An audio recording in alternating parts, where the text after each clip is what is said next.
Hello friends, मैं आपका अपने चैनल मनीष आर्य स्टडी में स्वागत करता हूं। फ्रेंड्स, आज की इस वीडियो में हम जानने वाले क्लास नाइन्थ कक्षा नौवीं।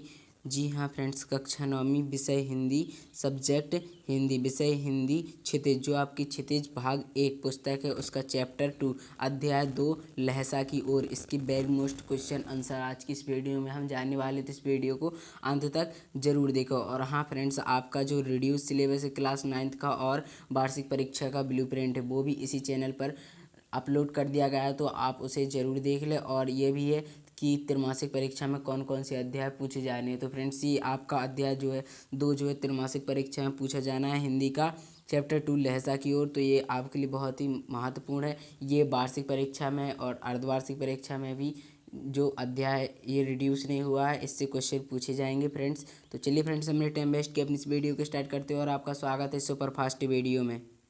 तो यहाँ पर दिया हुआ है NCERT solution for class ninth Hindi Kshitij chapter 2 लहजा की ओर। तो प्रश्न क्रमांक एक यहाँ पर दिया हुआ है के पहले के आखिरी गांव पहुंचने पर भिखमंगे के वेश में होने के बावजूद लेखक को ठहरने के लिए उचित स्थान मिला, जबकि दूसरी यात्रा के समय भद्र वेश में भी उन्हें उचित स्थान नहीं दिला सका, क्यों?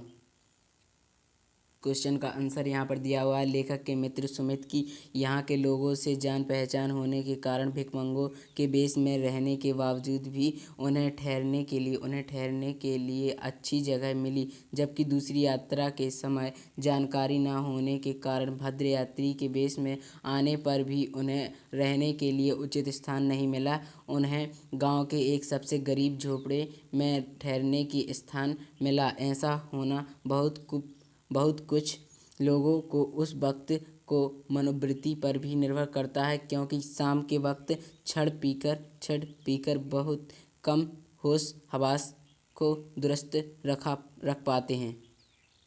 नेक्स्ट क्वेश्चन की ओर बढ़ते हैं। अगला प्रश्न क्वेश्चन नंबर 2 यहाँ पर दिया हुआ है। हमारा क्वेश्चन नंबर 2 है, उस समय के तिब्बत में हथियार का कानून न रहने के कारण यात्रियों को किस प्रकार का भय बना रहता था? तो फ्रेंड्स, इसका उत्तर होगा तिब्बत में हथियार का कानून न रहने के कारण उस समय यात्रियों को डाकुओं से मारे जाने का खतरा था। जी हाँ फ्रेंड्स, तिब्बत में हथियार का कानून न रहने के कारण उस समय यात्रियों को डाकुओं से मारे जाने का खतरा था। नेक्स्ट क्वेश्चन, अगला प्रश्न दिया हुआ है यहाँ पर। हमारा क्वेश्चन नंबर 3 है, लेखक लड़कोर के मार्ग में अपने साथियों से किस कारण पिछड़ गया?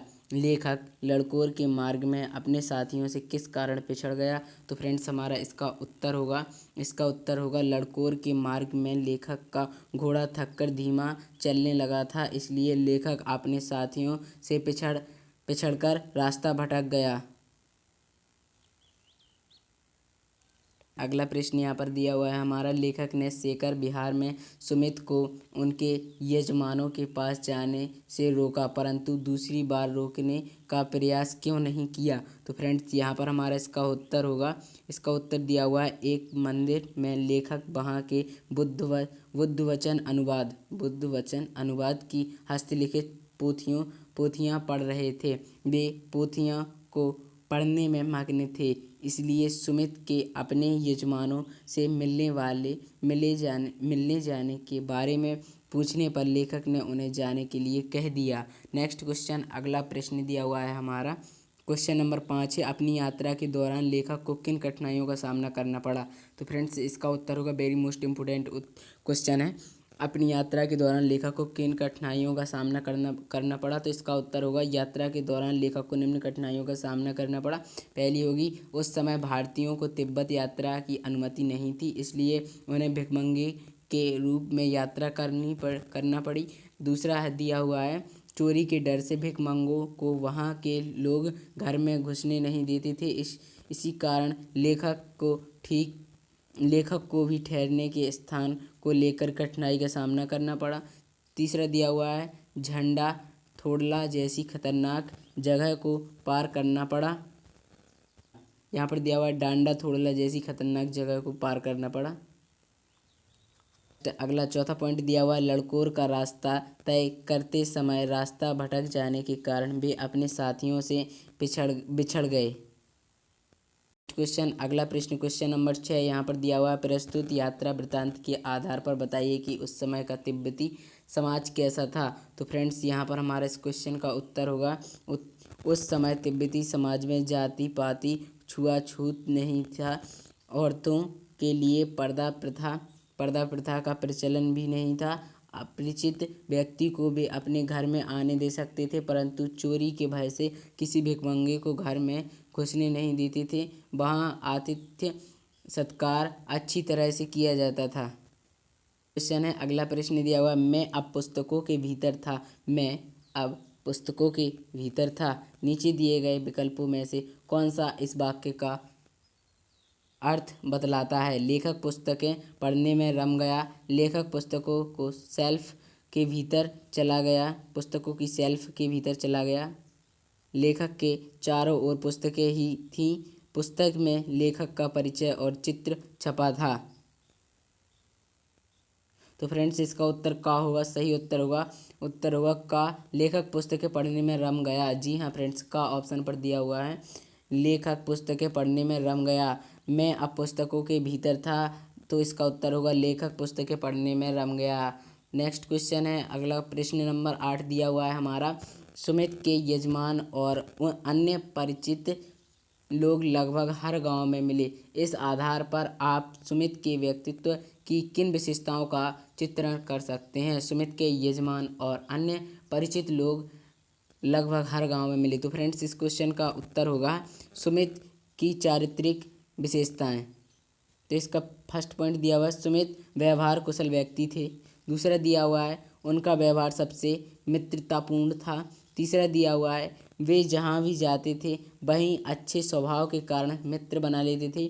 अलग अलग जगहों पर घूमना उन्हें ज़्यादा पसंद था। और पांचवा दिया हुआ, वे एक से अधिक बार तिब्बत आ चुके थे और वहाँ के हर एक गांव से भली भांति परिचित थे।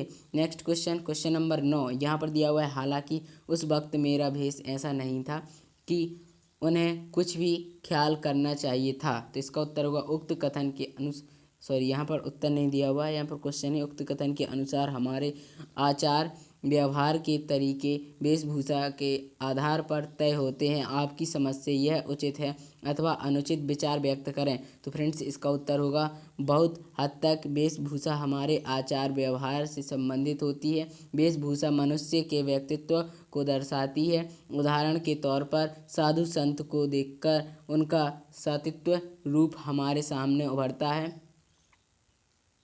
उसी प्रकार एक भिखमंगे की वेशभूषा देखने पर उसकी आर्थिक विपन्नता सामने आती है। क्वेश्चन नंबर 10 यहाँ पर दिया हुआ है, यात्रा वृत्तांत के आधार पर तिब्बत की भौगोलिक स्थिति का शब्द चित्र प्रस्तुत करें।